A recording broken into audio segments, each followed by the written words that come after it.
예, 잘들 쉬셨나요? 네.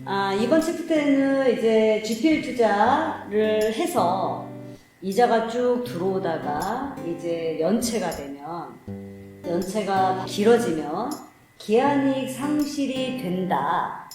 라는, 기한이익 상실에 대해서 한번 들어보신 적이 있으실 거예요. 그런 경우에 연체가 됐을 때, 그래서 기한이익 상실이 되었을 때, 대처 방법에 대해서 말씀을 드릴 건데요. 우선은 사실 기한이익에 대한 것도 좀 멀게 느끼시는 분들을 위해서 잠깐 설명을 드리자면, 이 기한이익이란 이 차주님이 이제 대출을 받으시면 저희는 이제 만기일시 상환 방식의 상품입니다. 그 얘기는 매달 이자만 납입을 하시는 거예요. 그러면 차주님 입장에서 내가 약정 기간 동안 너랑 나랑 약속했던 12개월 동안 나는 매달 이자만 낼 거야. 그러면 여기서 12개월이라는 기한에 대한 이익이 생기는 거예요. 그래서 그게 기한 이익입니다. 그러면 기한 이익 상실의 이유가 어떤 걸까요? 네, 방금 말씀드린 내용, 채무자의 신용 위험이 높아질 경우 대출금을 만기 전에 회수하는 것. 자, 기한 이익이 상실이 되면 채권자는 전액을 다 상환하라고 요청할 수가 있어요. 그러니까 처음에 우리가 계약을 했을 당시에는 나는 계약 기간 동안 이자만 납입을 하면 되는 기한 이익이 생겼는데 이제 차주가 약속을 어긴 거죠.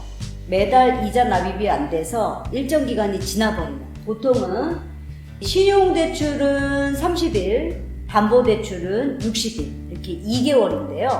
2개월 이상 연체가 되면 채권자는 기한이익 상실이 되었으니까 우리 약속은 깨진 거야. 그래서 전액을 청구를 할 수 있습니다. 이게 기한이익 상실이에요. 그래서 첫 번째, 약정이자 2회차가 연체된 이후에는 전액 청구를 할 수 있고요. 또는 이 대부 기간이 만료되면, 만기가 되면 당연히 상환하라고 은행에서도 요청을 하죠. 그리고 두 번째는 이 차주님이 파산을 한다거나 개인회생 절차를 개시 신청을 했을 때 전액 청구를 할 수가 있습니다. 왜냐하면은 이것도 처음에 우리가 계약했던 내용하고 다르잖아요. 이랬을 때는 이미 이제 약속이 달라졌으니까 전액 청구를 할 수 있는 거고, 네 번째는 차주가 제3 채무자로부터 강제 집행, 이거는 이제 압류가 들어왔다는 거죠. 그리고 가압류, 가처분, 경매 신청 등으로 후순위 채권자의 담보력을 해할 때, 자, 우리가 대출을 일으켰을 때 근저당 설정 등기를 했잖아요. 그런데 내가 등기권자인데 다른 경매 절차가 진행된다거나 뭐 가압류가 들어왔다거나 이런 경우에 경험 없는 채권자님 입장에서는 굉장한 그 불안감에 쌓여요. 그래서 무조건 빨리 회수하고 싶어 하시죠. 근데 이런 경우에 우리가 어떻게 대처를 할 수 있느냐. 그러니까 기한이익 상실이 되었다고 해서 무조건 이 차주님한테 전액 청구를 하는 것이 정답이냐. 이제 이 부분을 이야기를 드릴 건데요. 사실 정답이 아닙니다. 그러면은 보통은 내가 만약에 권리 분석을 아주 잘했다. 그리고 지금 현재 연체가 계속 길어지는데도 불구하고 담보가치력이 안전하다고 판단될 경우에는 굳이 전액 청구를 반드시 하는 것이 정답은 아니고요. 일단은 차주님 상황을 살펴야죠. 우리는 계약관계잖아요. 그러니까 차주님이 왜 이게 연체가 길어지는지, 앞으로 계획이 어떤 건지, 또는 이제 저는 그래요. 저는 차주님 상황을 일단 살펴보고, 채권자마다 그 방법이 다 다릅니다. 그러니까 어떤 분은 무조건 2회차 이상 연체가 되면 무조건 그냥 경매 진행하시는 분도 있어요. 뭐 어차피 경매 진행돼서 나는 배당을 받으면 되니까 그냥 그 날짜까지 그냥 연체 이자하고 이 배당금으로 다 그냥 빨리빨리 회수를 하겠다라는 분도 계시고, 그러니까 첫 번째, 저는 그냥 그대로 끌고 갑니다. 그대로 끌고 가다 보면 답이 없는 경우 저 말고 선순위자가 있잖아요. 선순위자가 경매를 신청을 하면 그때 이제 뭐 서류 제출하라고 했을 때 서류 제출하고 그때는 배당금 수령으로 저도 같이 가는 거고, 두 번째는 뭐 2개월 이상 연체되면은 무조건 바로 그냥 경매 진행하시는 분 있으시고, 그리고 세 번째는 이 채권 자체를 양도를 하시는 분들이 있습니다. 그러니까 이 연체 채권만 또 사시는 분들이 있으세요. 그 이제 NPL이라고 하죠.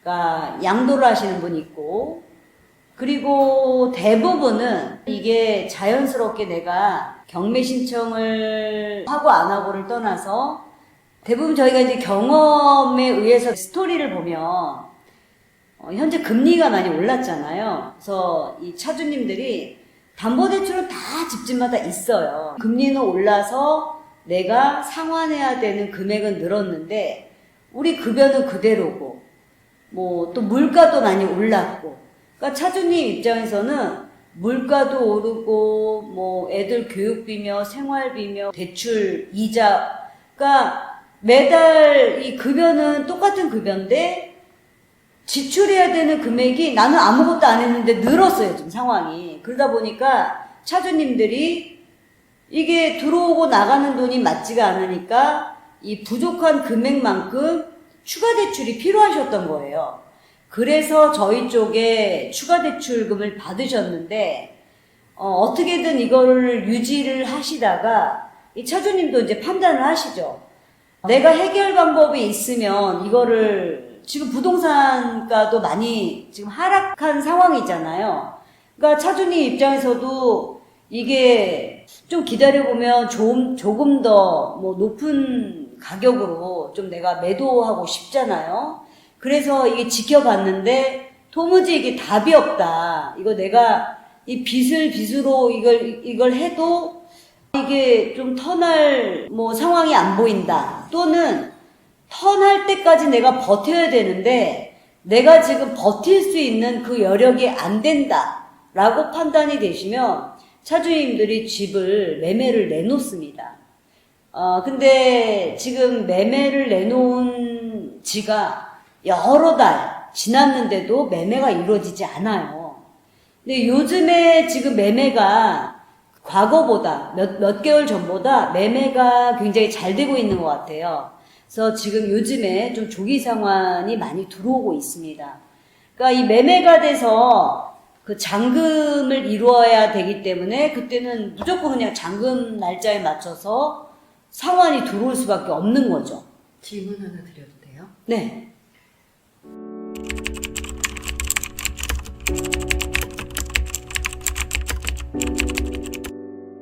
비교할 수 없을 정도로 경매로 진행되는 경우보다는 매매 잔금으로 들어오는 경우가 훨씬 많죠.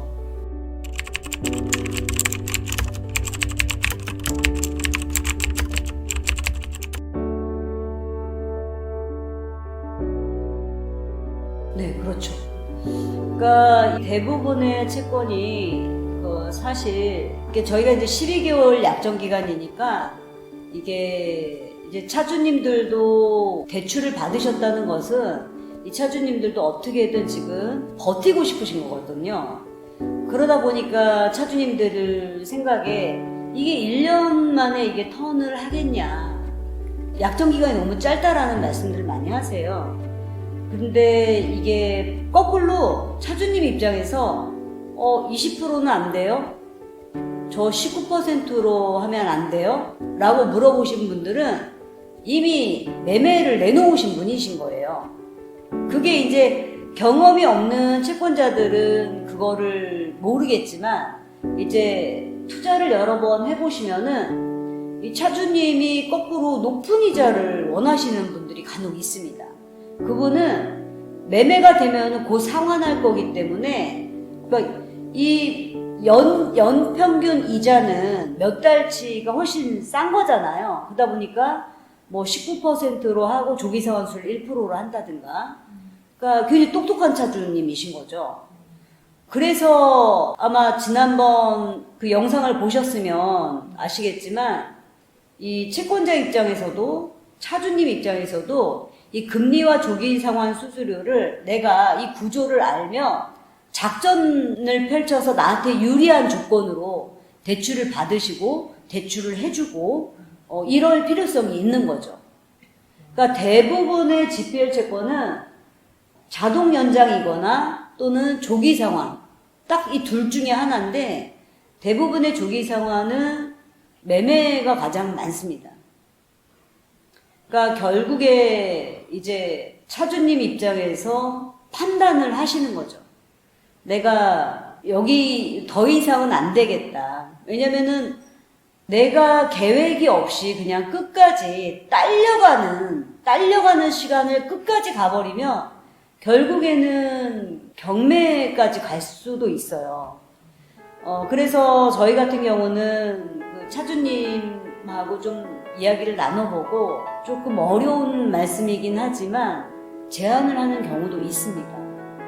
그러니까 도무지 이게 답이 없어 보이면 차주님 상황에 뭐 가족분들이 사시는 집들이 대부분이기 때문에 이렇게 빚으로 계속 고금리로 이게 막아가는 결과가 예측이 돼야 되는데 예측이 되지 않는 상황에서 계속 끌려가는 상황이라면 어떤 중간에 결정을 내리는 게 더 이익일 수도 있어요.